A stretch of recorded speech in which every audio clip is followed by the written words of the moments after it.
Good morning. I'd like to open the meeting for August 20, 2026, 10 a.m. Pledge allegiance.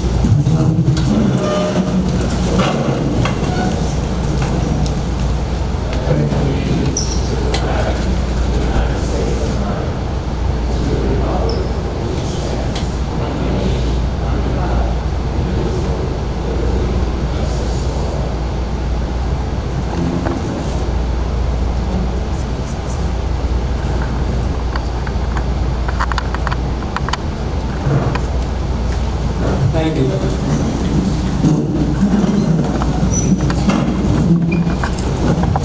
We have 4 resolutions we're going to discuss. We can only discuss, this meeting's only discussion is on these resolutions. Dory, can you read the resolution, please?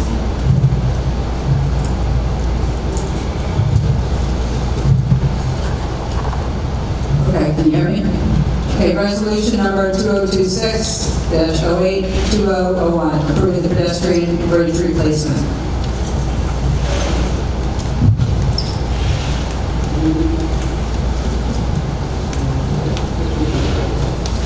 Do you have any questions on discussion on that bridge? Susan Stroud, 342D. I'm curious why this was a sole source. It appears to have been a sole source. I'm curious why this appears to be a sole source. It does not appear that any competition was solicited. So we mentioned at a previous meeting, the company that built the Lake Windsor Bridge, the board was satisfied with the performance from that company and asked that I go out and get bids directly from that company, that they want to keep it with the same company. I think competition is in the best interest of the village. I'm not saying you weren't satisfied, but it didn't mean you shouldn't have had competition for this, especially considering how far away this is and how much the shipping is. Thank you. Sharon Wagner, 684 Dave Linda.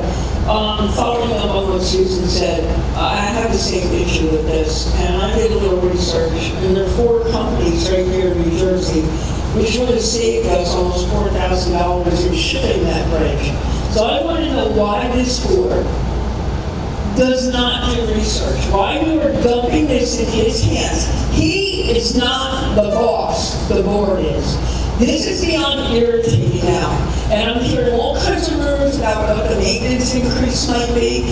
We need to start saving money any place that we can. There was a company right in Nassau, Mid-Atlantic Construction. I have 3 other companies besides that. This is ridiculous that we just keep doing what he tells you to do without any This reason. board does not do with Tom Tully. I don't care about any other bridge. It's time to start saving money. You didn't even give these people the opportunity to see what they can provide us with, and that's an issue. Thank you. Any more questions on resolution number 2026-08-2001? Thank you. Dory, please. Resolution number 2026-08-2002, approving the service area gate installation.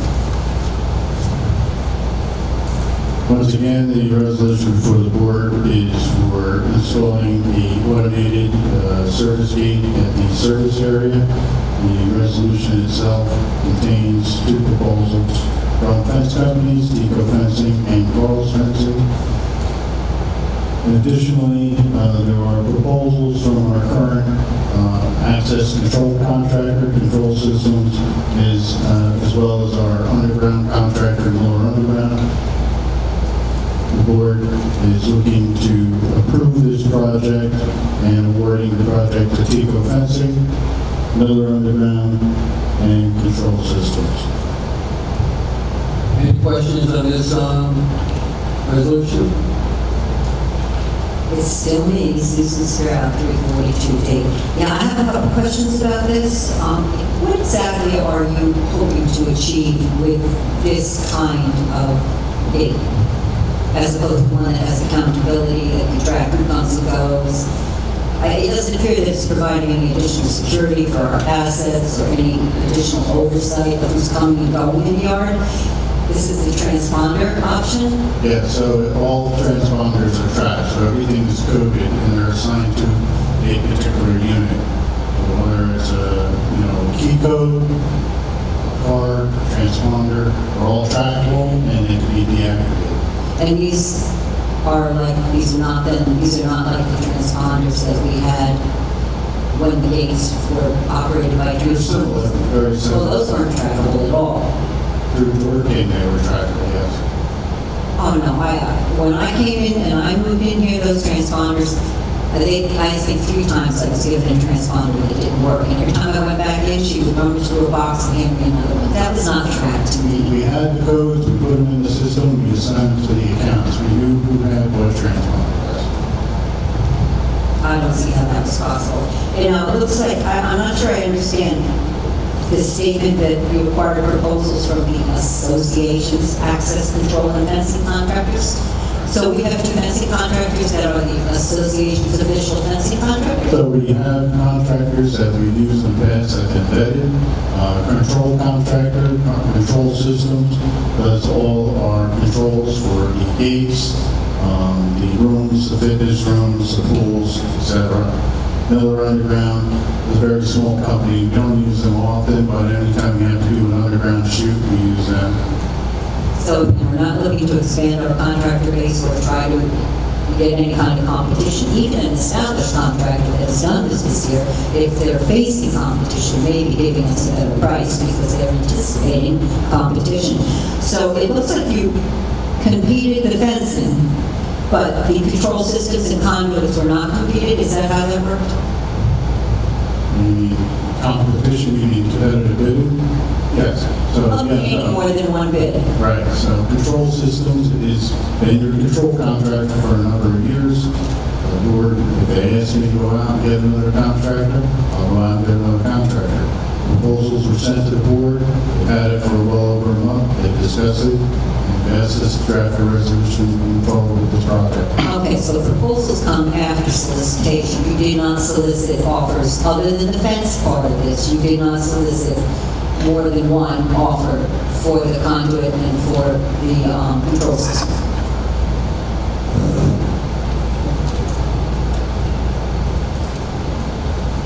Sharon Weidner, 684 April Drive. Tori, many times before you got on the board, you said here, this was a huge issue about wanting some, it's not a project of mine, but it was a huge issue that you seem to want more accountability in that yard or who was accessing the yard. And so I'm curious to see how you're going to vote on this today because I'm not happy about this. I don't want a transponder. I don't want to know who's going in and out of that yard after the building burned down, all kinds of stuff. And so I gotta say, I might be a little bit disappointed if I see you vote yes for this. Okay, may I respond to this? So this is an initiative that I felt was very important to secure not only the maintenance yard of all of our buildings. We have a multi-million-dollar building. We have millions of dollars in assets as far as trucks, equipment, parts back there that we need to have accountability. We still, as far as I know, I have not gotten an adequate answer as to how the fire started and what was done following that. So have we had any kind of maintenance gate where we could track who was who, not just what was going in and out of it? Then we would probably have more accurate answers of who to question, what happened, and how we can remedy the situation. So I am Which way are you going to vote? I am the fourth. No, I'm asking a question because this is one of the reasons I ask people to vote for her. And this all seems a little bit crazy to me that we're going with a transponder. Like, well, this is ridiculous. But go ahead. I didn't mean to interrupt you. So I still feel very strongly about having our maintenance yard secure. And we'll see how it goes. And I'll tell everybody here, even though it was a point that I brought up, you will see how I vote because I tell people that all the time, they have to pay attention to how these people vote. Yeah, You and everybody. we'll see how I vote because I want to know the individuals. I want to know who has their RVs back there. What people are going in and out of there, whether it's employees, management, trustees, anybody that goes in and out of there, we should know. That's a very important thing. Because as you know, we've all been saved with a pretty hefty association fees because of the fire. All right. Okay, thank you.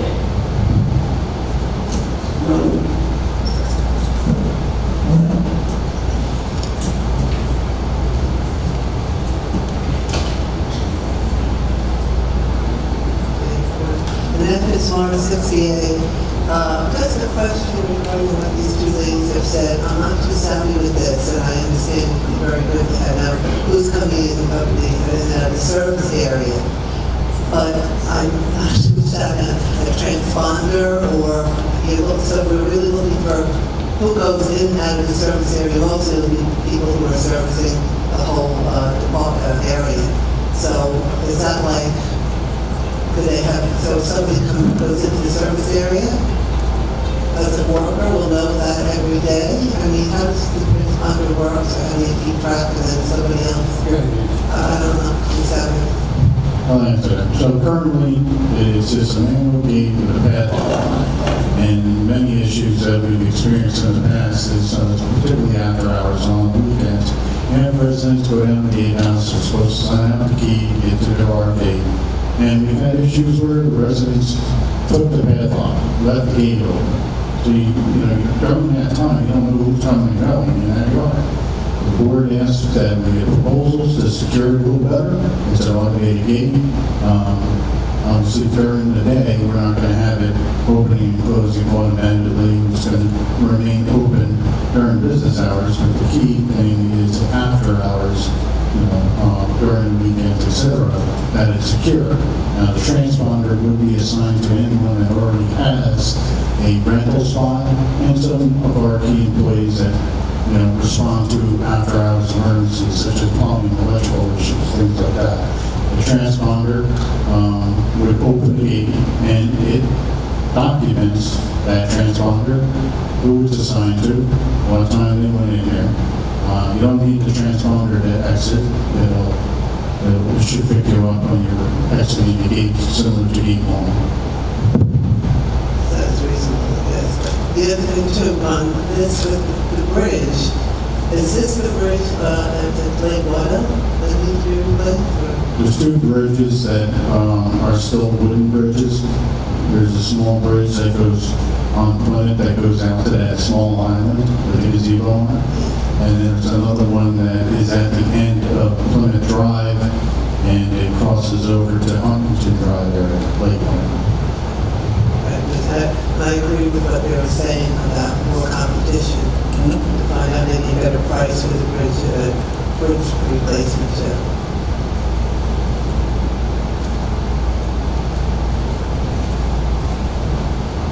Marie 353D. So just for a clear understanding from you with the gate, there is going to be accountability of who enters and exits. There will be a water trail, so you'll be able to check back. And I agree too. I think more homework needs to be done on who can provide these services, particularly the bridges and see about the security. And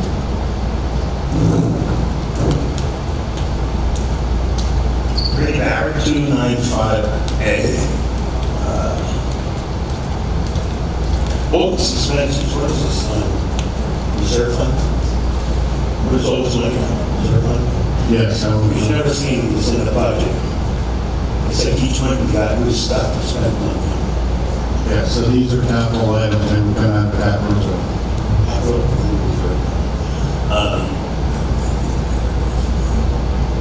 Yeah, it's not important. Thank you. Any more questions? Thank you. Gary?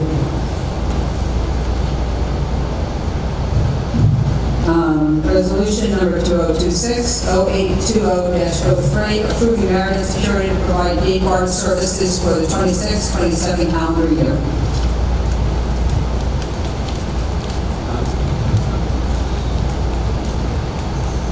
Yes, once again, the resolution before the board is to award gate guard services to Marion Security. You see contained in the resolution, there are 5 bidders for this, as the board met with 3 of the companies that bid, Marion, Iron Rock, and Allied. Based upon the proposals and those interviews, the board has determined the award should go to Marion Security.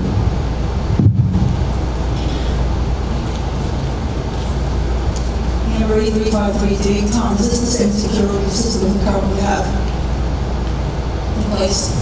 Yes, this is the incumbent. Okay.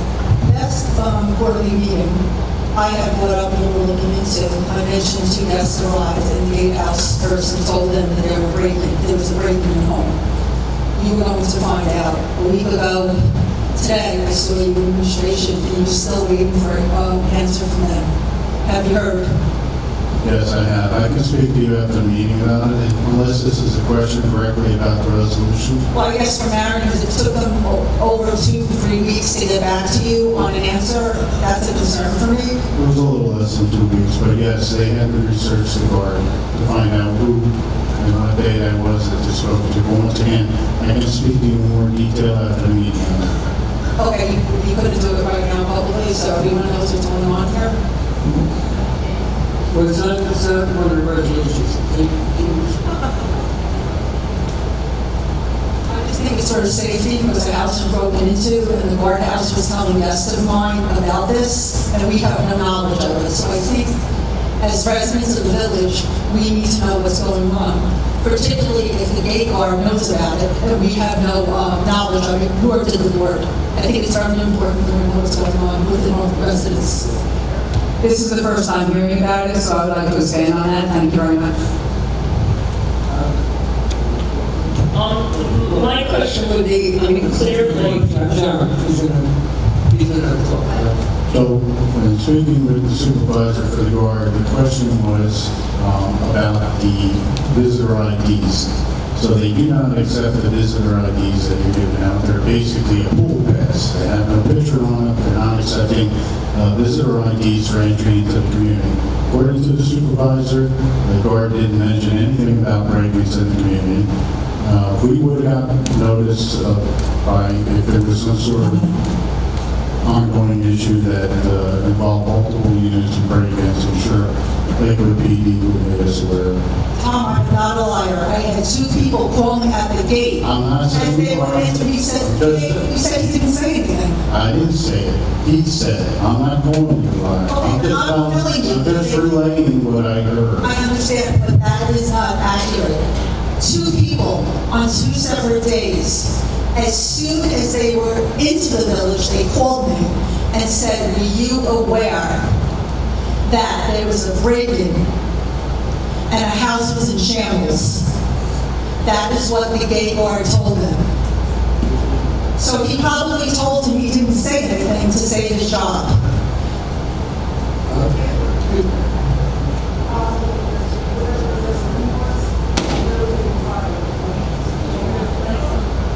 I know.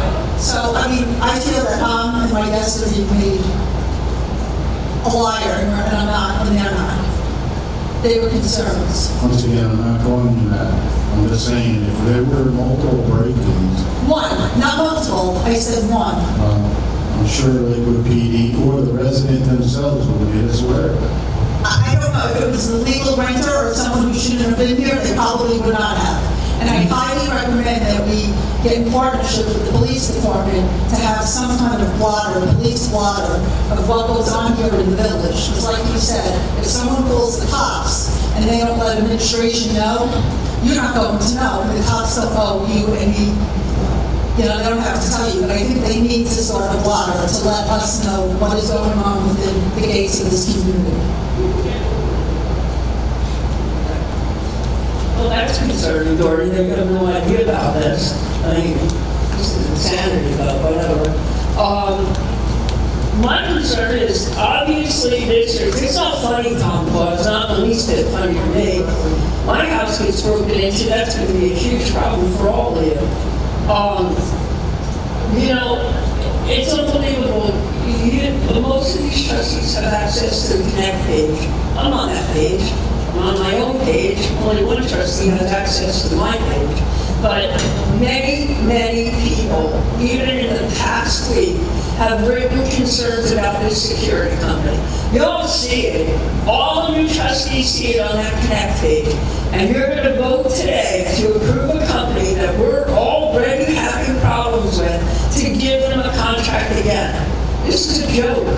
This is insanity to me. But again, everybody please pay attention to how each trustee votes.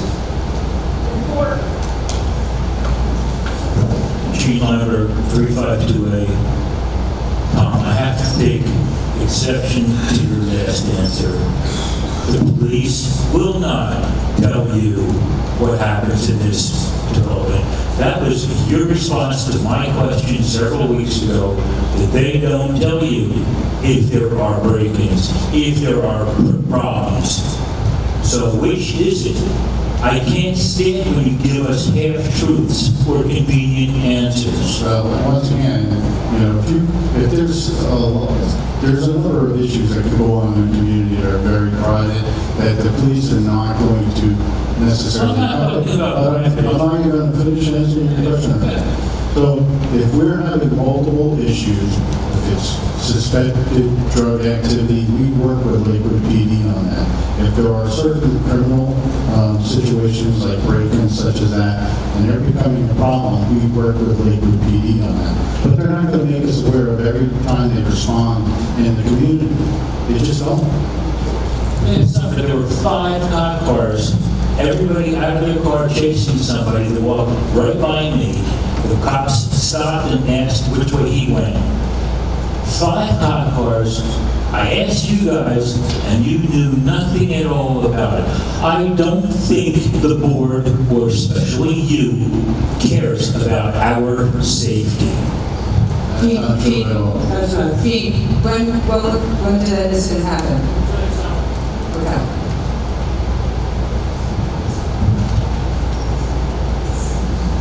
Memphis Mark 60A. Just on the gate here, just a question. Where it says the scope of work and all that they're going to do, that they do and will do, I don't know if the company wrote this out or you wrote that out. Because for the first one, greeting and processing of visitors to the main entrance.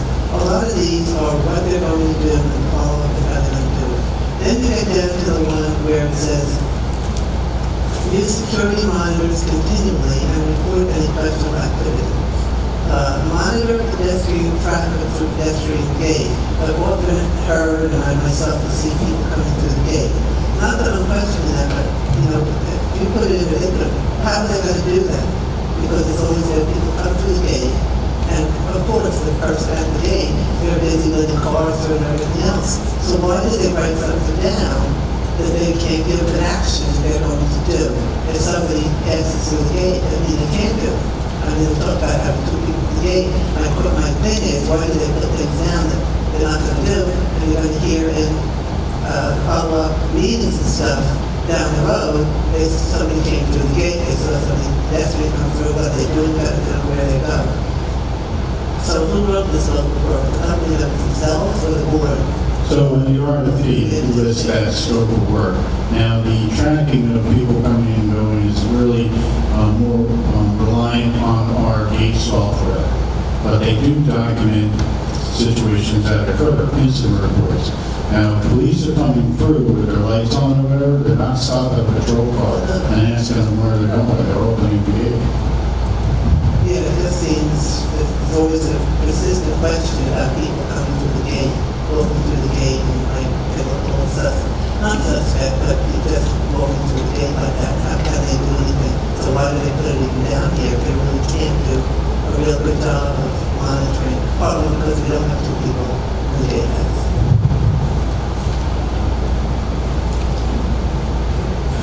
Susan Stroud, 342D. First, I think, given the value of this particular contract, that a public opening would have been appropriate. But my question is about the solicitation. I noticed that they have remote guarding. Did we ask for an alternative bid on remote guarding, or is that something they just chose to offer? Well, some companies do offer something out, but yes, it's something that the board has been considering for a couple of years now.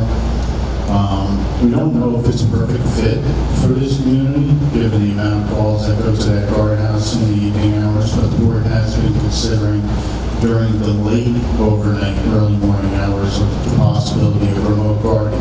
There is a discount to your annual cost if you were to go that route. I see that. But, you know, there's also certain inconveniences. If we've had more participation from the community, I think, in utilizing Gate 2 the way it should be utilized, it'd probably be a good idea to implement this. But we have a lot of members here that still do not participate and utilize that portal and have their guests come through Gate 2. Oh, I understand that, but having a remote guarding capacity would not eliminate the ability to enter through the main gate. My question to you was, excuse me, did we ask for that, or did they just offer it? It was in the RFP. That was my question. And given the quality of our current contractor, our incumbent, and actually their predecessors and their predecessors, I wonder how much worse could remote guarding be, really? Because they're not doing their job properly. I have people come in on my account that I've never even heard of. They just, and as far as calling the booth, I've called several times and had absolutely no answer. So I'm just saying, considering the price differential, I wonder if it wouldn't be worth a try to consider the remote guarding possibility. I mean, they're still guarding that gate, they're still opening the gate for them, they're still accessing the computer records. Just curious. No, I don't disagree with you, and it can be implemented at any time, too, once the board continues to look into this. Okay, because there's a substantial difference in price. It would pay for our bridge.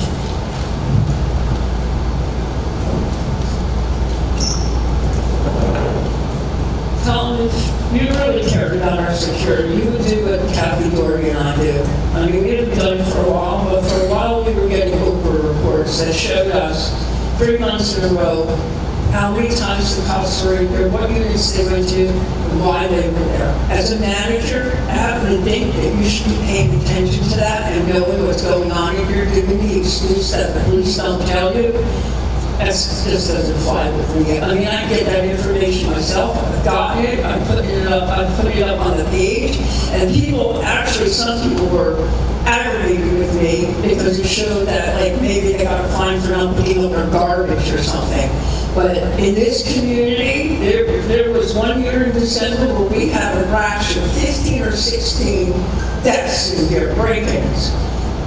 This is concerning to me, to hear that one trustee has no idea that there was an issue at the gate and there was a break-in. And now a co-resident is informing the rest of the community that this is going on, and as a manager, you just seem like you don't care. I mean, you have access to that report. Why are you not getting that? Well, if you're referring to the resident that brought up what the guard said, she wasn't aware of it. That's something that the guard told her, yes. I don't know about any of that, and I don't care about that. My question for you is, why are you not getting Oprah reports to see exactly what's going on in every single unit? And on top of getting those reports, it can create a picture of what units are a problem in here. What units are constantly getting called with the police, like when we had that issue with 708A.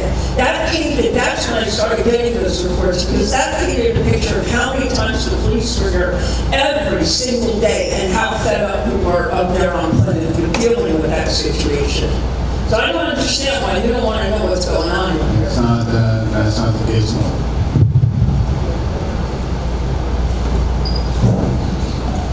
Kathleen Hines, 437B. I don't come to these meetings because my crush on this.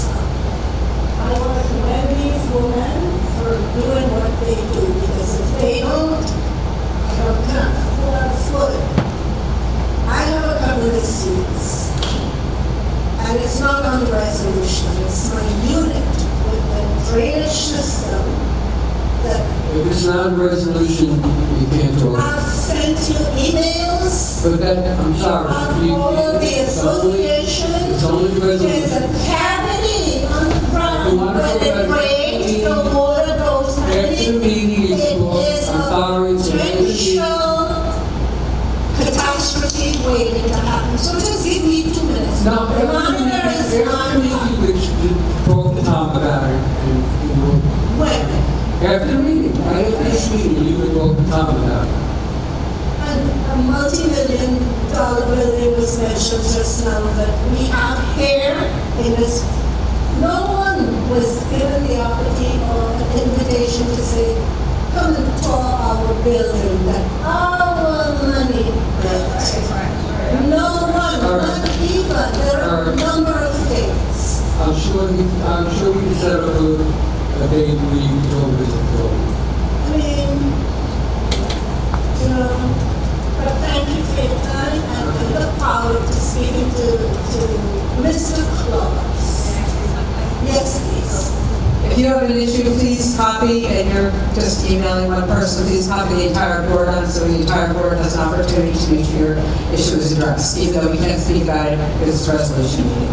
Okay, because I would want to One know. person that is not on the board here, and I think her name is Shirley.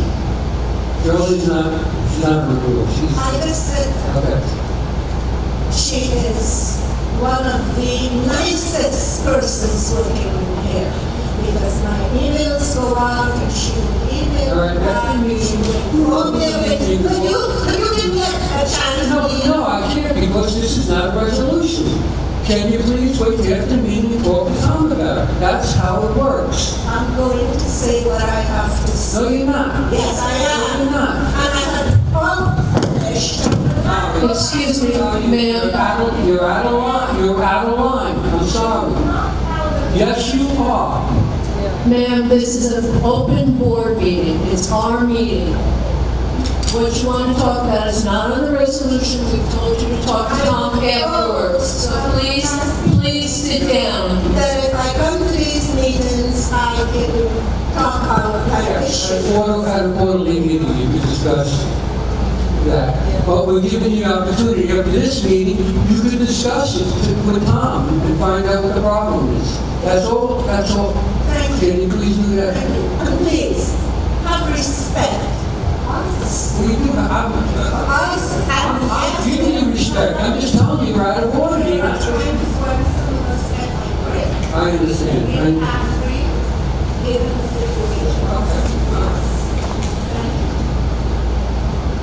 I'm Jerry Provenzel, 549 In regards to the remote, I'm not really sure I understand how that works. And the back gate, how do you get in the back gate? Is it code? How does that work? Can you explain that? Well, obviously, as an owner and resident, you have a barcode on your car. Right. But if you, No, I'm talking about a guest. You said you don't have so to you can get set it up through your portal, through ISN, you can give them a code or even a QR code to access that gate. And does that change daily? You change daily, you could set it up for a duration if someone was visiting. I can give myself, say, it's random, but if they're not coming, it's not just like if I don't use it, it just goes away after one day, unless I make it 2 weeks or 3 weeks, or I can go as far out as I want. Not as far as you want, Right. but you can set certain duration time for that. Okay, great, thank you.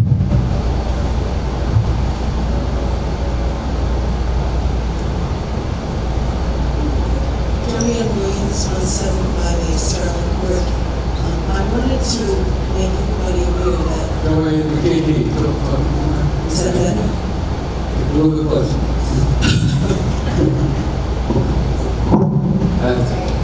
Okay. About 2 weeks ago, I came in gate 2. But prior to my coming in, I saw somebody with their hazard lights kind of waiting off to the side. And when I came in, right away she didn't move. But when she saw the gate come up, she just literally tailgated right on me. I thought she was in the back seat. She was so close. And I did something that you're probably advised don't do, but I followed her all the way over to Siberia and stopped her and I said, why did you do that? You're not supposed to come in the second gate.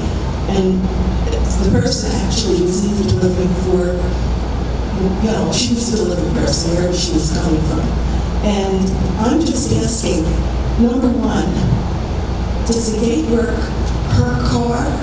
I mean, is the gate staying up because of things that got a trailer attached to it, or how does that work? Well, what you can do, the second gate, what you can do is stop and wait for the gate to go down.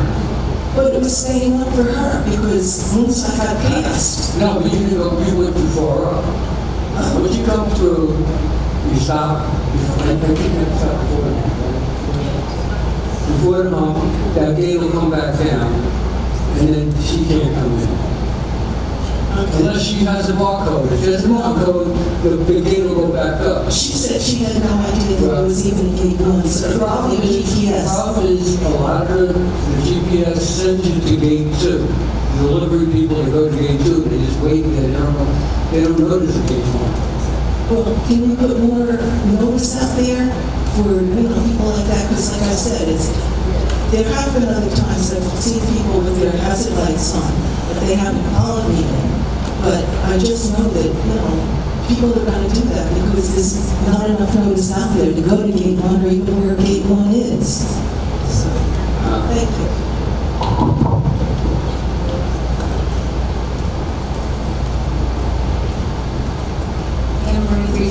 I just have one question at the top of my head. IV rehab. We have outside people coming for rehab. What kind of proof do they have to show the gatehouse that they are, in fact, an IV patient?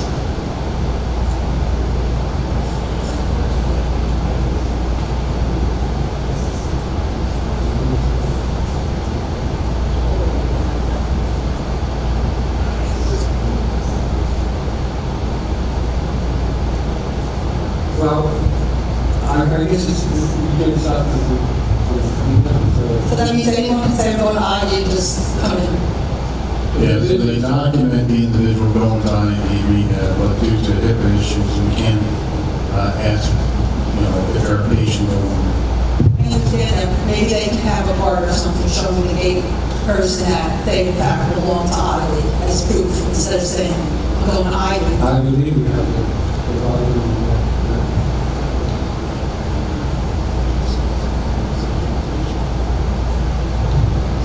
So, you probably know the certain disclosure issues, right? So, even having the tag or having something just saying I'm going to get rehab, that could be a violation.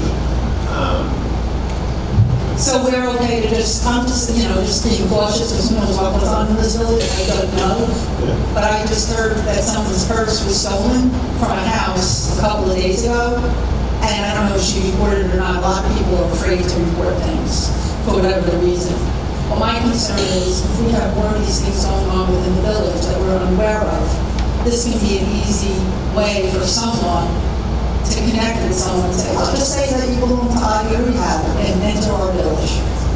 And we have no recourse. We have a realtor in here too. And we have whatever businesses we have, how can we be assured?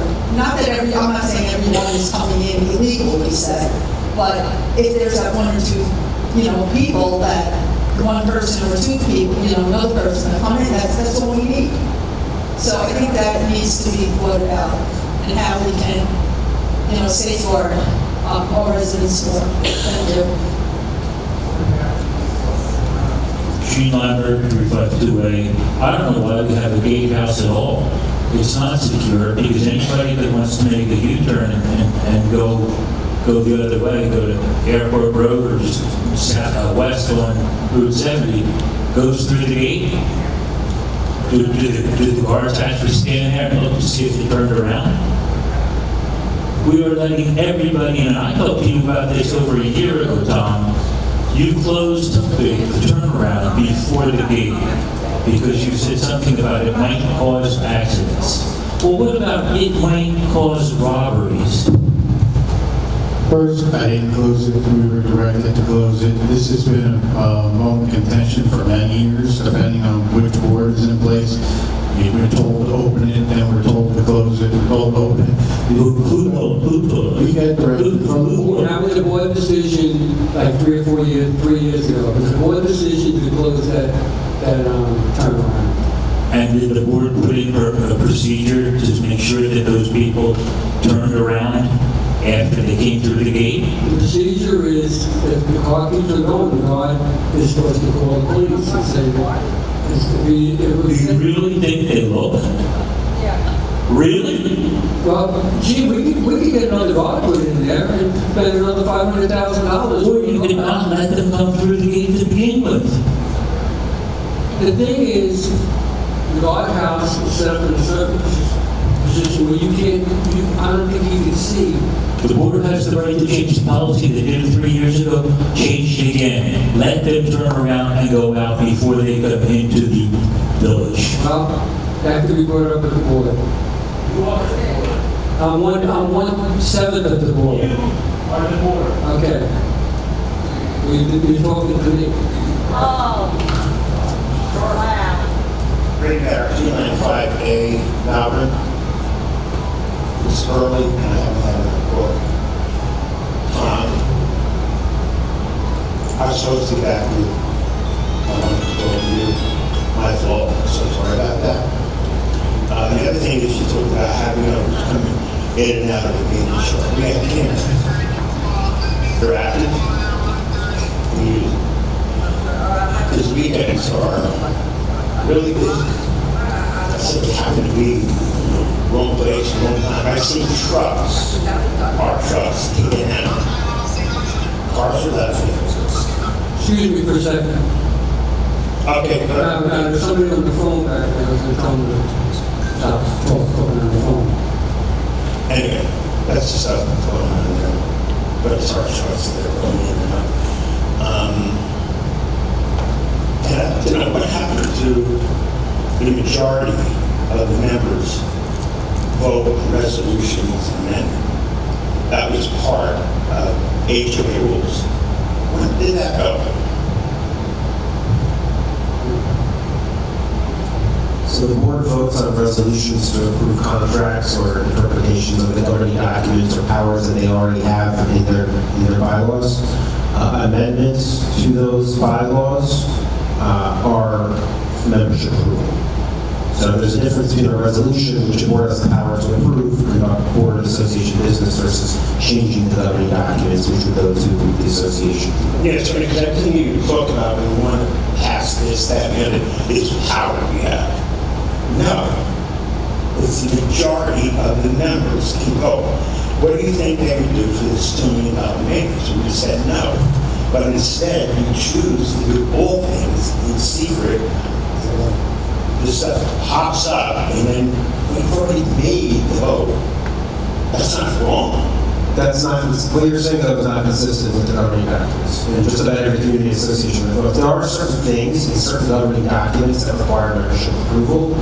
Approved contracts and association business doesn't require membership.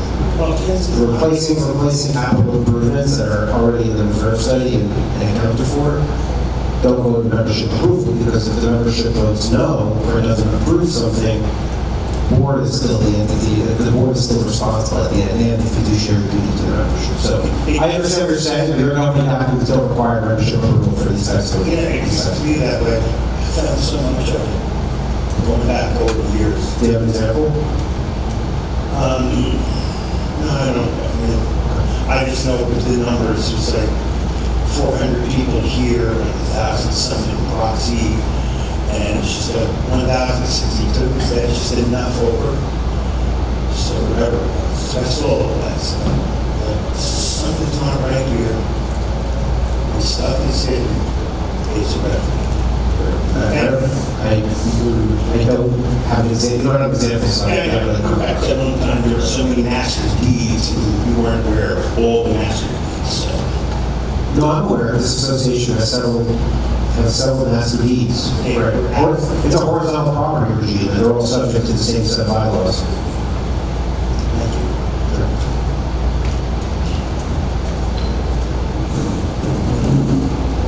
The meeting should be just now in terms of responding to my emails. It's Phyllis. And I say thank you, Phyllis. If you love Phyllis, the response to my emails. Thank you.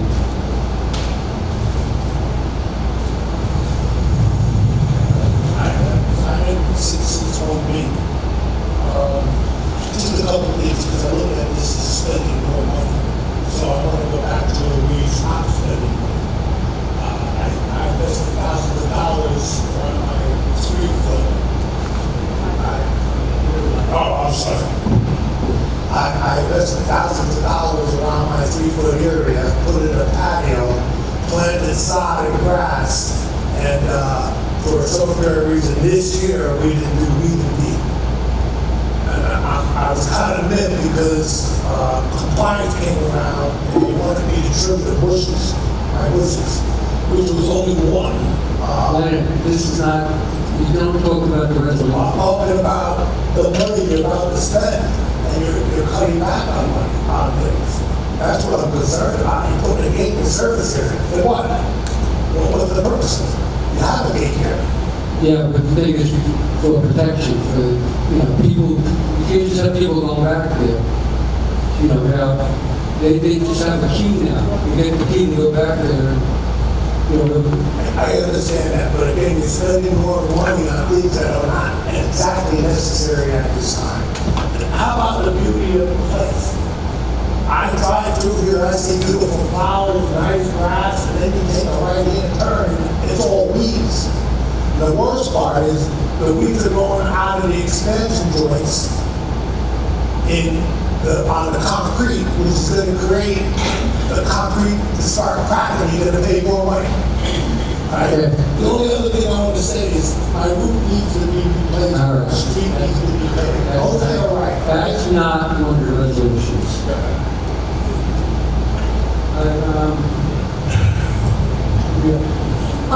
Would everyone please take the mic and speak into the mic clearly? Benji is not getting a clear recording of this, so please pick up the mic and keep it near your mouth. Thank you. I'm Steve Zapolkowski, I'm from 367B, Chesterfield. Is it possible to hire off-duty police officers to make a few extra hours if you are village secure? That costs a lot of money, Well, what you're paying the security company to do, the security company is not an enforcement, they're not a police force, they're just a security company. But They're guards. well, if you had a few police officers, come over, if they're legal to carry firearms, they can, It's a great idea, but it costs money. We just had a gentleman come up here that was spending too much money. So, it was just a thought. Okay, thank you.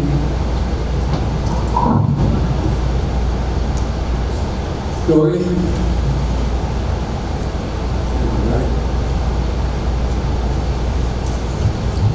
Resolution number 2026, 082004, approving award for road repairs to Yoso paving. Once again, the resolution before the board is for awarding road repairs to SO Paving. We talked about this in numerous meetings in the past. RFP was set out back, I believe, in May with a June 21st deadline. We did contact several contractors that we've used in the past, SO Paving, and RNG. We did receive responses from SO Paving and Reno Paving, and the board is looking to award the project to SO, the lowest bidder. Any questions? This is Route 342D. This is another one I think we really need to do some public bid openings. I know you think that nobody comes, but I used to go before I was in. So anyway, I just wanted to point out that Reno's price is reflected here at 80 cents per square foot. It needs to be corrected. I can figure that out, but I think a lot of times in contract, it's actually unit price prevails.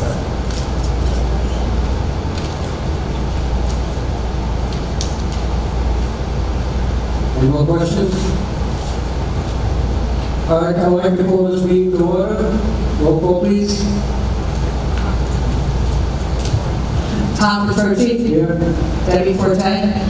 Peggy Roach. Judy Mapes. Harvey Berman. Here. Raul Rodriguez. Here. Dory Rhines. Here. I'd like to approve of the open meeting July 16, 2026.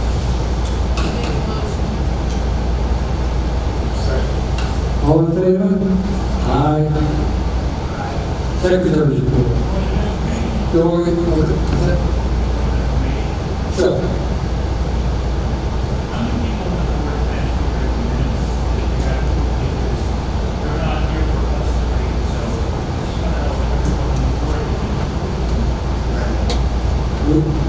we get them,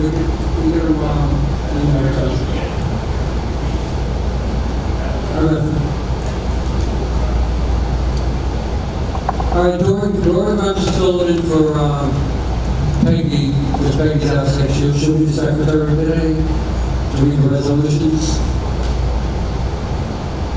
Resolution number 2026-08 to 2001. Now we're going to motion for we have the resolution. All right, resolution number 2026-08-2001, approving the pedestrian bridge replacement.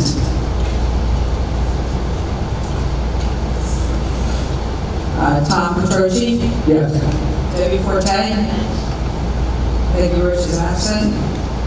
Judy Ann Mapes? Harvey Berman? Yes. Raul Rodriguez? Dory Grimes? No.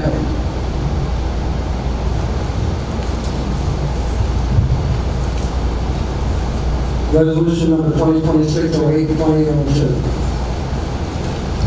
Approving the service area gate installation. Tom Petroci? Yes. Debbie Forte? Peggy Roach is absent. Judy Ann Mapes? Harvey Berman? Yes. Raul Rodriguez? Dory Grimes? No. And remember, that's an initiative that I had. I'm not happy about the transponders.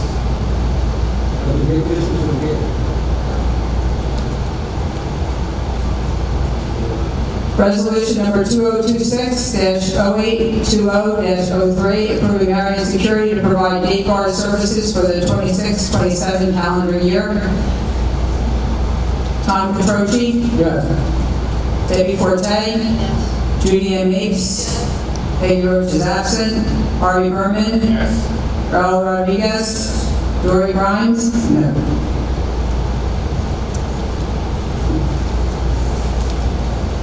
Okay, resolution number 2026-0820-04, approving award for road repairs to OSO paving.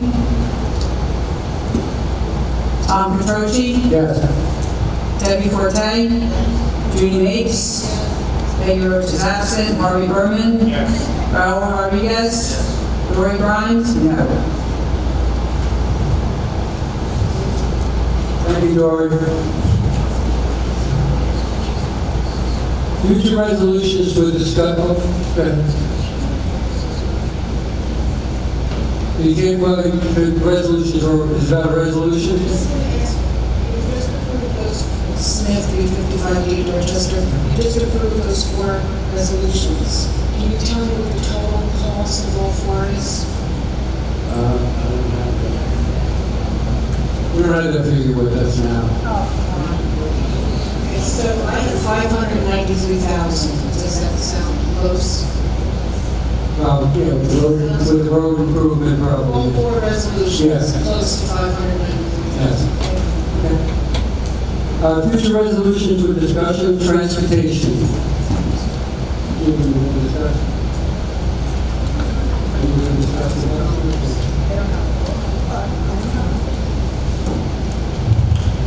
Well, as you all know, when we voted on the budget last year, we did say that the buses were only going to continue through this year, and as of November 30th, we will be voting next month to stop the buses. I've been doing surveys of the buses as to how many people, where they go. In an eight-month period, there an average of 45 individual people ride the bus. That's not saying how many times they ride the bus, just how many people in the village ride the bus. The cost factors versus that many people is not, I think the word I use. It doesn't warrant to keep the buses. Can I just say one thing? Question and answers are going to be after the meeting. Just the bridges. Question and answers are going to be after the meeting. But why would you be satisfied with the old bridges when they only lasted about 6, 7 years? That's what we've been doing, Barry. The question is, Barry, This is something of time. Barry, we've been doing question and answers after the meeting. It's not, it goes on record. It's something that we brought up. We'll get Robert's report out. This is it's an open meeting. It's after the meeting, Barry, it's after the meeting, we've been doing it after the meeting. Well, you've been doing it long. We'll get Robert's report. To be clear, Robert's Rule of Order is parliamentary procedure, it's best practices, but it's not, it doesn't supersede the association's documents or the condo act. There's a document that says they do it. This capital's report is. You do it as a meeting, just on resolutions. The board can conduct their meeting the way that they want to conduct their meeting, and it has to be open to the membership to attend and hear. Right, and if you bring up something that they have a right to discuss it during the meeting, because it's a new feature being put on there. Not after the meeting's closed, then nothing goes on record. All it's open, it goes on record. That's the difference. You open it up, you don't want to hear from people, because people already made up your mind, you don't need to know all the answers. Again, all the questions will be able to be asked once the board is done conducting their board business. No, it's not on record. The recording is closed. You will keep the recording open. You get an official and answer. Right on it, go to the answer. No. Answer my question, yes or no. What was your question? Are you going to keep the recording going? Will people, when they ask the questions? I don't know the recording, I have no idea when it's starting. Yes, they do. I have no idea. The recording is going. The recording is still going after the meeting is adjourned. Okay. All right, another future resolution discussion is, we're looking into opening rules and regulations to allow motorcycles into the village.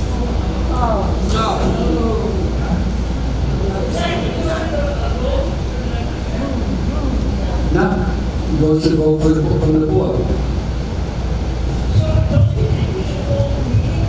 We did hold a meeting with the motorcycle, with I think there was 12 motorcycles in this building.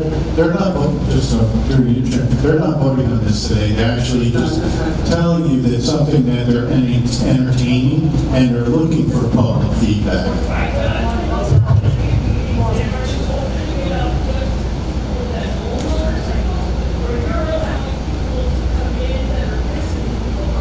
Now, we have rules, we're going to set up rules for the motorcycles. I think they can't have guests coming in. It's not going to be like a party. They belong to clubs. They have their own charters outside the village, and that's where they will be having their guests.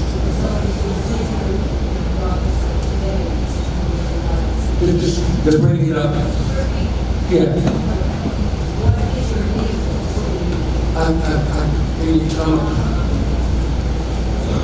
We're going to have to do this after the meeting discussion. You just brought this up. We're just bringing it up for just to tell you that this is going to be a future. And you said And you'll that be able to you answer were this bringing it question. up now because you were looking for feedback. Yeah. I'm just asking in what form, what vehicle will you be using to get feedback? There's going to be a Q&A after the board is done with their meeting today. You can ask questions. After this meeting, you will ask questions. I think the issue that the gentleman brought up earlier about doing this after the meeting is closed is, will that part of the discussion be captured by the minutes? Yes. The minutes? Not the minutes. No. May I ask you a question of the board? We have on our agenda, the future resolutions for discussion that is listed as number 5, whereas adjournment is number 12. Why would we not open the discussion at that time? You're asking for feedback on transportation and motorcycles. Motorcycles is on future resolutions for discussion. Questions or? So why bring it up previous? Why can't people ask questions right now? We brought up transportation. We brought up transportation. It's a future discussion. Does anybody have discussion on transportation? Excuse me, can I make a comment? Can I break up this conversation between you and everybody? Sorry to be nasty. I'm Sue Farrow, 422A. Can I just make a suggestion? Rather than having willy-nilly feedback about transportation, about motorcycles, can I make a suggestion that perhaps the board draft a very loose document with bullet points about your thoughts, what you've come up with already, and then that'll give the community something to actually focus upon, so that the discussion will be positive, will be rather than knee-jerk. I don't want any motorcycles in the village, but at least if you come up with some concrete suggestions or some draft suggestions, maybe then the feedback will be more constructive. The end. Thank you very much. May I address that, Sue? That's something that I brought up in a board meeting, that we want to set up our resolutions and our discussions for success as opposed to failure, and that would mean that we get proper feedback from all the homeowners association members. Okay? Because I was voted in by the majority of our homeowners to represent the homeowners, and I will not be spoken to by the board president in this fashion. I'm sorry, what was that? You do not control this meeting. I'm not controlling it. And I want you got to ask me if you want to ask the question. You don't just stand up and just control it. Yes, Your Honor. Yes, Your Honor.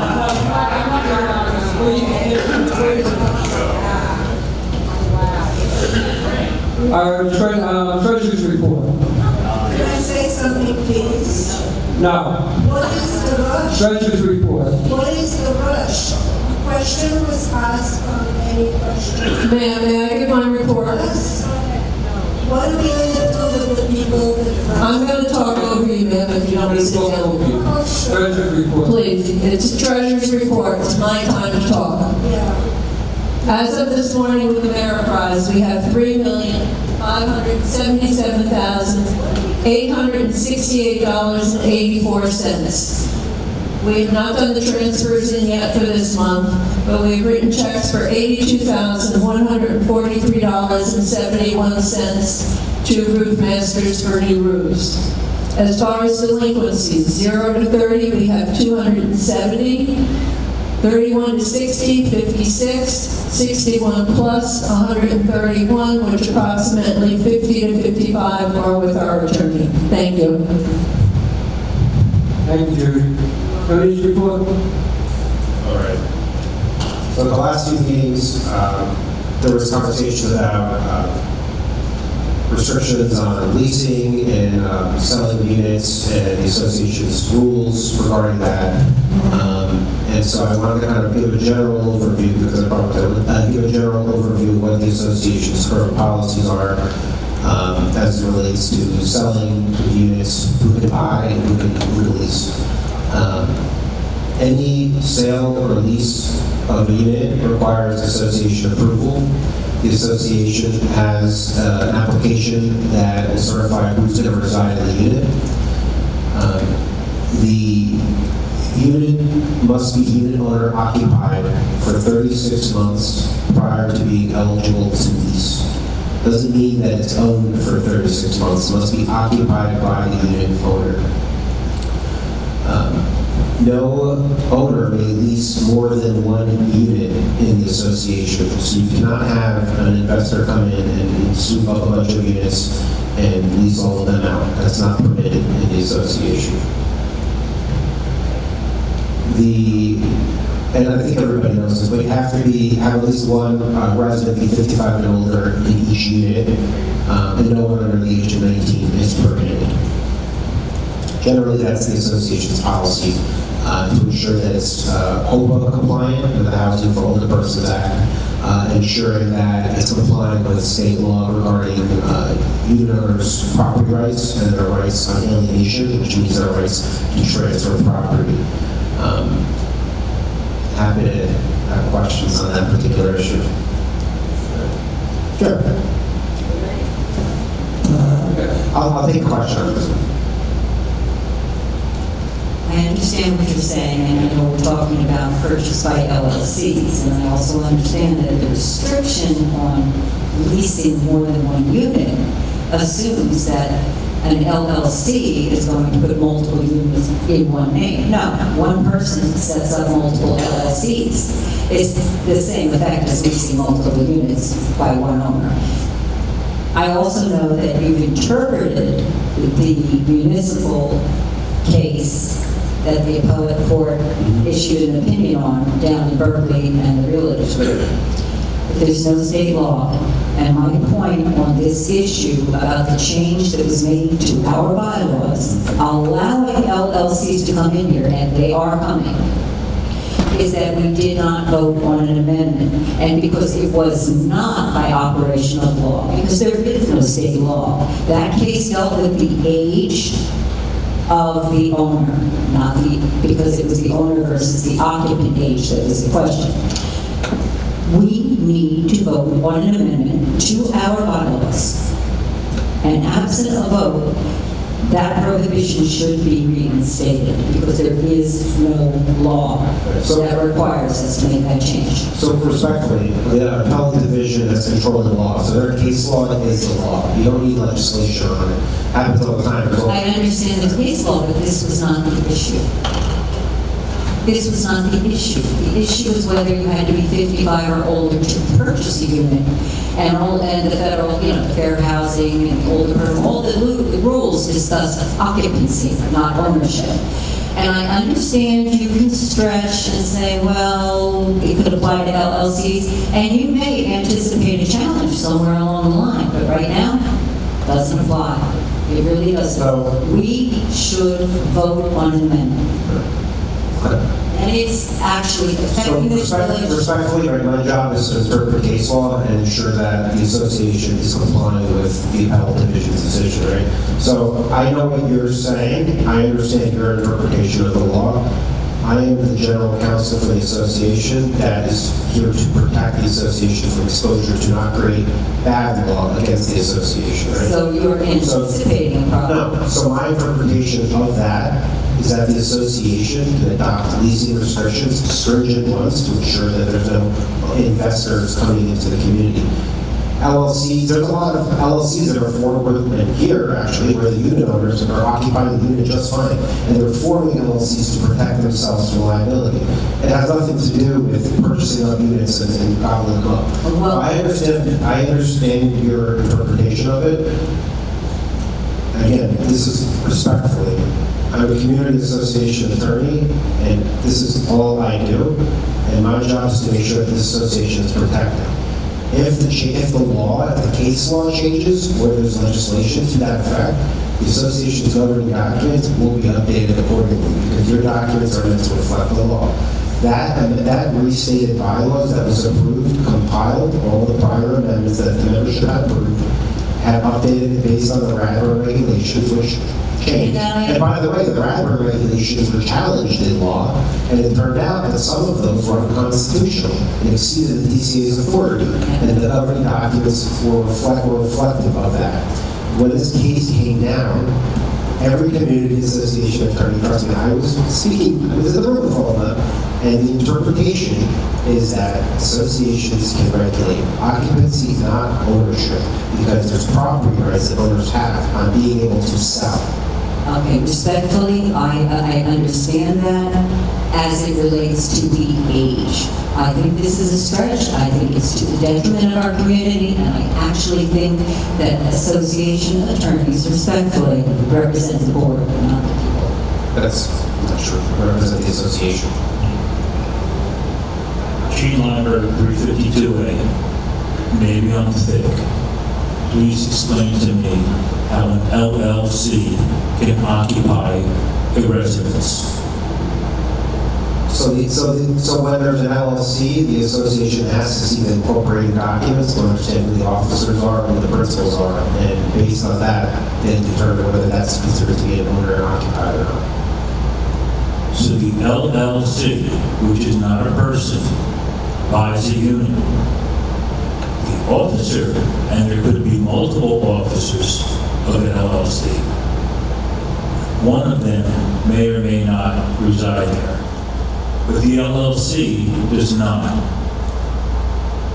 You said that the owner has to occupy. Correct. If the owner is an LLC, how can the LLC occupy the unit? Not an officer, the LLC. Right. The owner of the owner has to occupy it for 36 months. If the LLC is occupying it, that's a business that's not allowed in this community. But that's not true. So corporations, owners form LLCs all the time to protect themselves from liability. I know. Doesn't mean that they're running a business. Is there things like that for personal The life? LLC itself is a business. It's a living entity. It doesn't mean that they're operating a business. They're not using that The unit. LLC does not occupy the unit. An officer may, but not the LLC. You just said the owner has to occupy the unit. Just explain to me how an entity, not a person, occupies a unit. That's all I'm asking. I just explained, if there's an officer or an owner of the LLC, there's proof of that. The association needs proof of that, and then that'll be considered to be owner occupied, because the owner of the LLC will be occupying the unit. Okay. Stretch. Big stretch.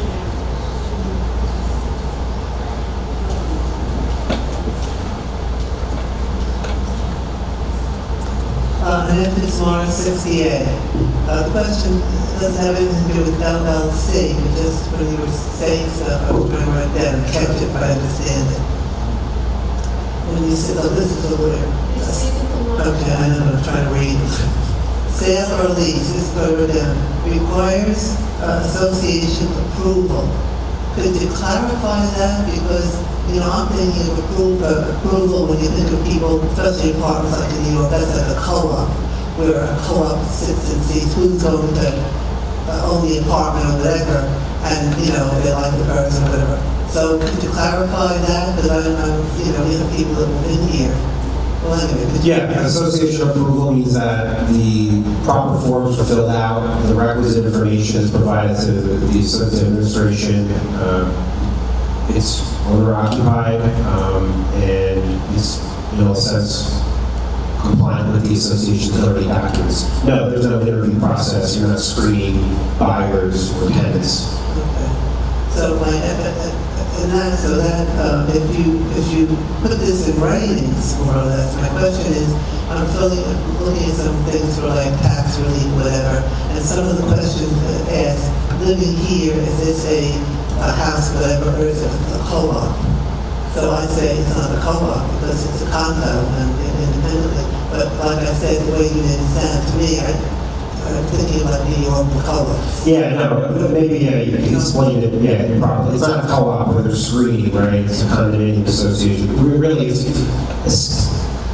a series of horizontal property regimes, right? There's dozens of them in your community, and they are all subject to the same set of bylaws, and you're all under the same rules, under the same insurance policy, that kind of thing. But technically, you're all separate horizontal issues under separate deeds, which define your spaces. Yeah, and so. So that's not, you know, sort of in writing, it sounds like it's a co-op. It's not a co-op. And for age-restricted communities, you need some type of registration process, approval process to ensure that you're still under the open exception. The other question is, not to do with LLC, but just, excuse me, for 14 years. And my understanding is that you have to, well, that was 3 years, these two when I first came 2 years. You have to own the unit now for 3 years before you can rent it. You have to occupy the unit for 3 But you years. have to bodily live in the unit. Correct. Okay, because where I am, going way back, a woman had an end unit, and she bought it, and this one was for 2 years, and she never moved in. I think she was deciding, what to do. She had the whole place done over, and after 2 years, she started renting it, but she never lived in it. So now it's 3 years, so I didn't see too much wrong with that, because she did wait for 2 years, now it's 3 years. So a person has to bodily live in there. Yes. Okay. And that person has to be the person who bought it, because I don't know if you remember my Person on the deed. in 63, that one unit that was supposedly bought by an elderly gentleman, and they never came in, we had those problematic people in there. I think they were under 55. There were 2 bodies in there, but it wasn't his body as the person that owned the unit. I don't know. How are you going to take care of that? If that's what I'm thinking about, we had them ejected.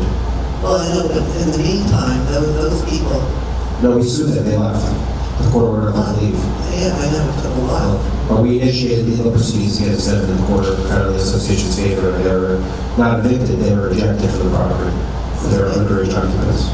So basically, you can have somebody in there that's not the owner. They were probably having rented because it was family member or something. No, I mean, they came in, the association said that they were violating the governing documents, they refused to leave, we initiated legal proceedings, the judge issued an ejected order, and they vacated. But it's different from like a person's a flipper that comes in and buys the unit, fixes it all up, and then sells it, doesn't rent it out, sells it. Correct. There's certain situations where flippers are allowed to reside temporarily, right, to fix up the unit, and then they have to sell the unit. Yeah. No, I'm just questioning because a lot has to do with how it's written and everything. Yeah. What's written down. I just I kind of come from the healthcare world. And if you listen to some of these trials that are going on now with different people, one of the big things is what's written. And I have to say, I have to comment myself, a lot of the good comments that are done, the trials are coming from good retired nurses, that are coming from nurses that are on the stand and commenting. Yeah. Because what they wrote was done, it wasn't written, it wasn't done. So that's why I mentioned that other thing about written there too. Well,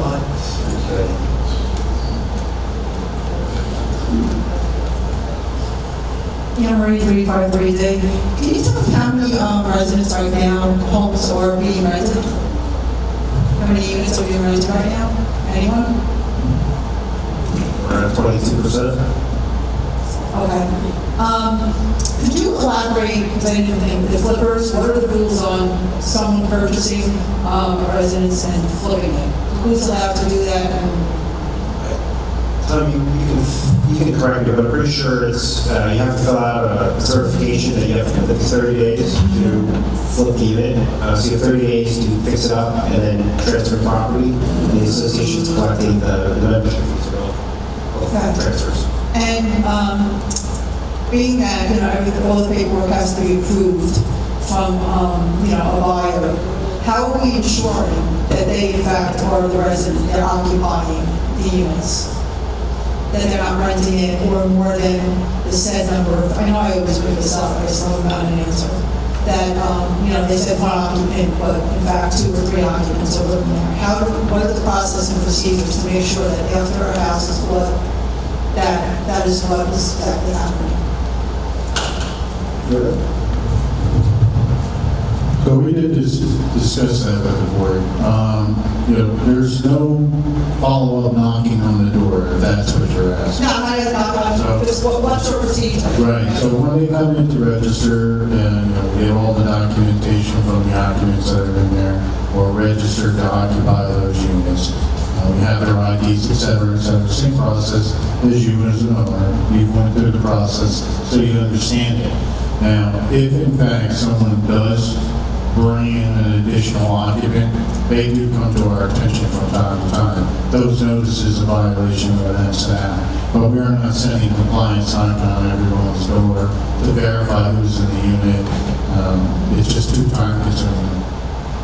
Can there be another way aside from going door to door, knowing that the shoe occupant is in the resident? I don't know, I'm trying to think outside the box what an idea is. I mean, usually it's captured in like to get in, gatehouse, things like that, you know, each transponders, the pool. I mean, there's usually Not a lot of people use the tools. Yeah, but I mean, it's a great question. I mean, unless you go door to door knocking, I mean, yeah.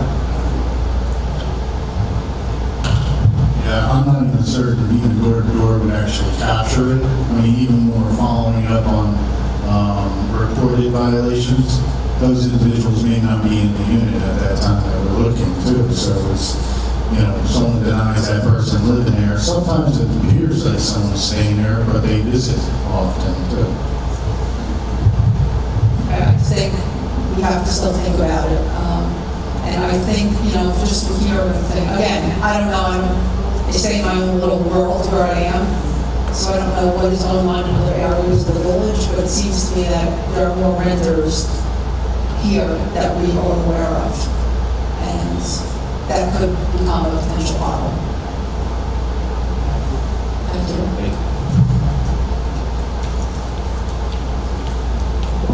Here, one West Malvern. I just wanted to know if you, with people that rent, do you check to see who's renting and if they're documented or not documented?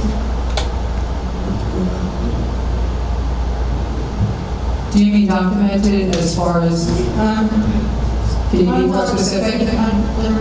Illegal aliens living in Leisure Village. We are not aware of any. No, I mean, you allow them to. Yeah. The renter, if someone rents to them. They have to have proof of ID, everything that's you were required to provide when you moved in. No, they rent from home. It's the same process.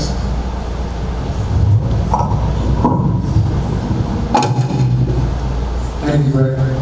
Village Manager's report. Good morning. Just a few updates for you. So the soft launch program for this year is expected to begin on September 8th, weather permitting. So I believe that summer's almost over. We're looking at the pools. Dorchester currently is scheduled to close following Labor Day, unless we hear otherwise.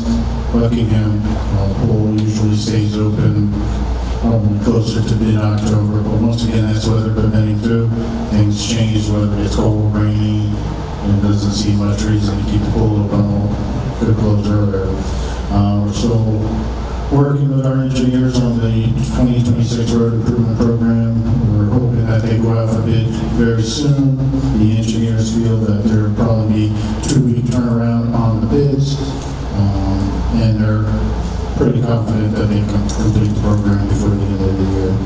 Working with KIPCON on updating the reserve study, so we're evaluating certain components that may not have been included in the original reserve study, so we'll be taking a look at those and adding those in.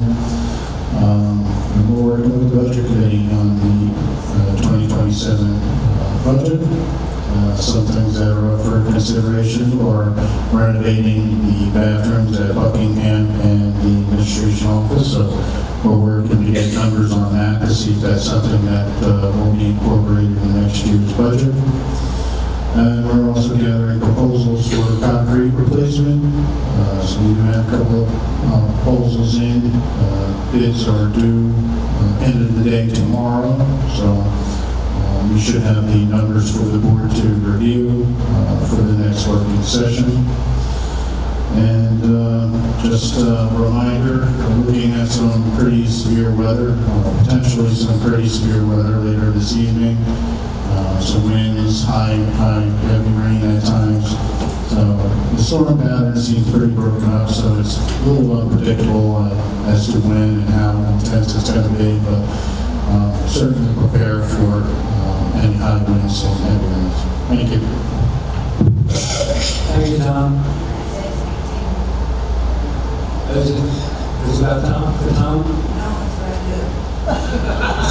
No, you can talk after the meeting, you can talk. It's the first time I've come to a meeting. I've written letters. I've done everything I'm supposed to do. After watching your board meeting, I can now see, with the way you exploded, why things don't get done the way they should. Okay? They should not have someone on the board that cannot hold his temper and respect another board member. So I appreciate you very much. Okay, thank you. Yeah. Committee report. Anybody have a committee report? I have a question for Tom, the report. Okay. The yellow line striping on the curbing, I see that it's still in progress. The man came by and yellow striped my area last week. I have been here 5.5 years, and for the first time, they yellow striped the end of our parking area. We've had 3 cars parked there since I moved in, because it's a very narrow area. We are very restricted with our parking. It is very tight.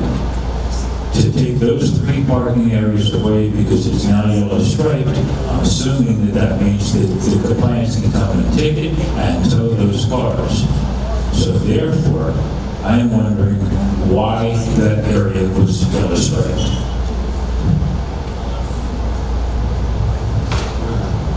So that has been addressed in a number of previous meetings. So those are not parking stalls. Those are turnaround area for those backing out of their garages. Residents over time have adopted that area as a parking stall.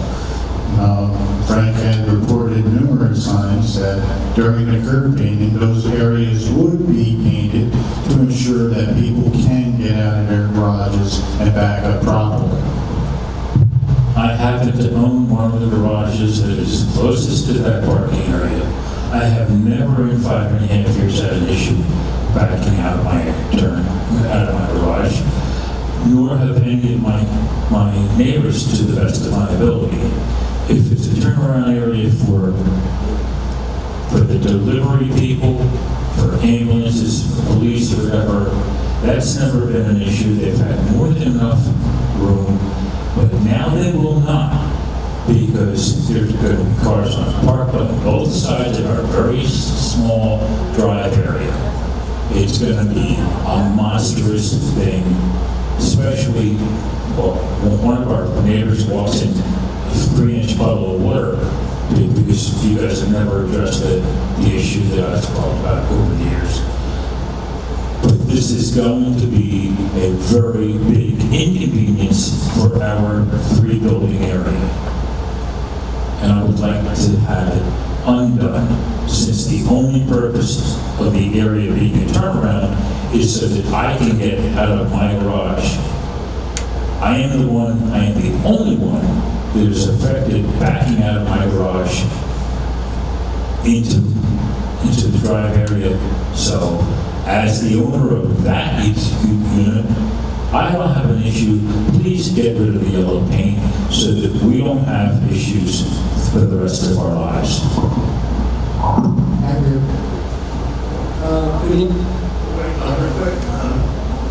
Well, in that report, I gotta tell you, it's just the way that community there, they're really respectful of each other.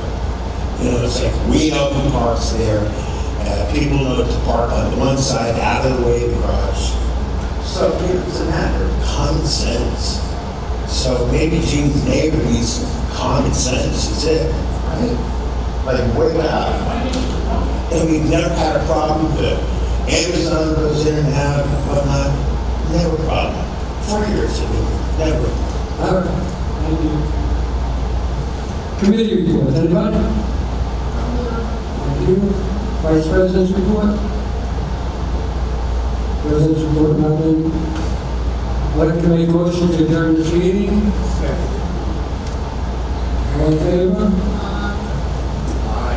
Question and answers. You have a question, come on up. Yes. Situation in my unit. Thank you. Okay, drainage system that comes down from the gutter in, down that drain pipe that's up against my unit. Oh, come on. Why not let everybody hear? We all live here. This is just what it is. We're all done with, this is just the agenda items. No, that's after the meeting, right?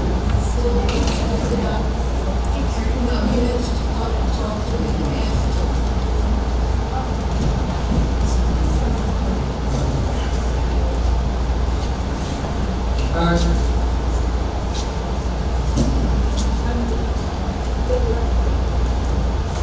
353D, Emery. Tom, you mentioned about the motorcycles. Yes. You had met with, I guess, I think it was 14 probably owners of I think motorcycles. it's 12 or 14. Yeah. I'm just saying, we're not having the buses because there are only 45 in use. There's only 14 cyclists. I don't think it warrants them to be able to come to the. Yeah, but it's two different things. I The buses you're paying, you pay insurance for. Right. Motorcycles, you're not. I know, but it's going to be noisy, and we don't even let ambulances or, cop cars have their sirens, but yet we're going to allow motorcycles with the noise level. We had a meeting with motorcycles, and they said that we just drive in at the idling speed. And if they don't? It's just going to be, we're going to have a trial period.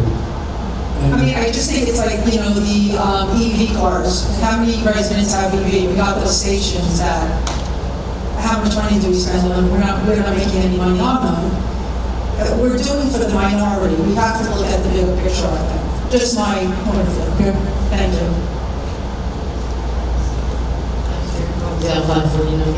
The buses, now they're going to be eliminated altogether. Are you selling them off? Because I know activities uses them for some trips. They won't be available at all for any purpose. Okay, thank you.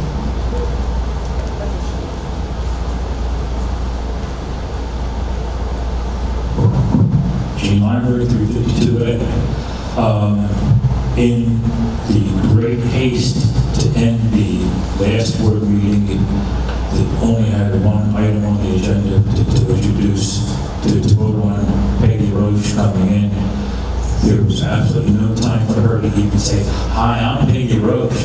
My history, my background is whatever." So I expected it to be done in the open meeting last week, and that wasn't done. Unfortunately, she's not here today. So would you please put it on your agenda for next time to have her, give her a couple minutes to say, "Hi, I'm Peggy. This is who I am. This is what I do, and this is how I got on the board." That's number one. Number two, not a question for anyone in particular, it's for the entire board. Is there a reason why the board has not asked or told Tom or Greg to contact the BPU about these lights not getting turned back on, the electricity not being restored in 3 years? There has not been a power company or any of their subsidiary contractors on Dorchester Road in over 5 months. I don't care what their pace is, what their plan is. I want the lights turned back on so that nobody breaks their ankle on a fallen tree branch or get run over by a car. We've lost 2 street lights on Dorchester in relatively the same block. That's in addition to, I believe it was 11 the last time I counted, lights out from Lake Avon sign to the Dorchester parking lot. 11 on a very dark, windy road. And obviously, it has not been Tom's priority to push the issue. It has not been your priority since I haven't heard that you've directed him or Greg or anybody from the board contacting the BPU. I am one unit owner. If I contact them, it's one person. if the mouthpiece of this association with the village makes a contact, that's 2,433 units, saying, get off your asses, we pay taxes, we vote, makes a lot more difference. So please discuss it and get something done. Thank you.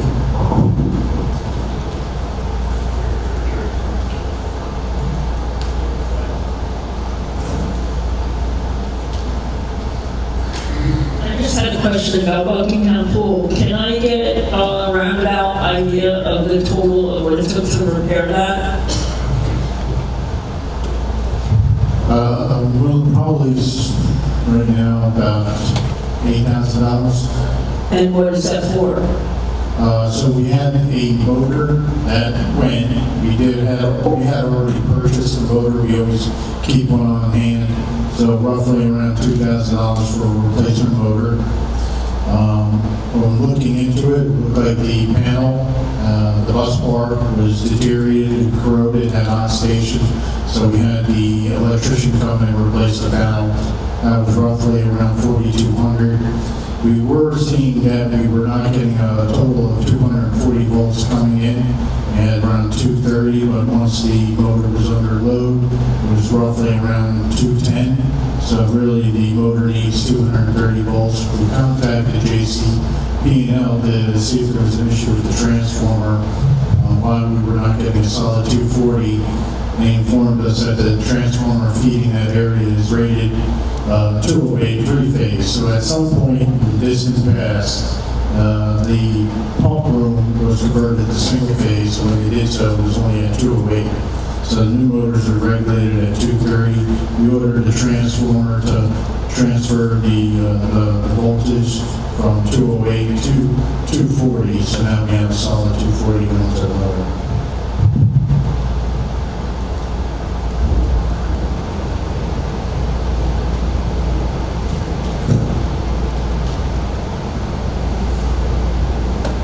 That's it.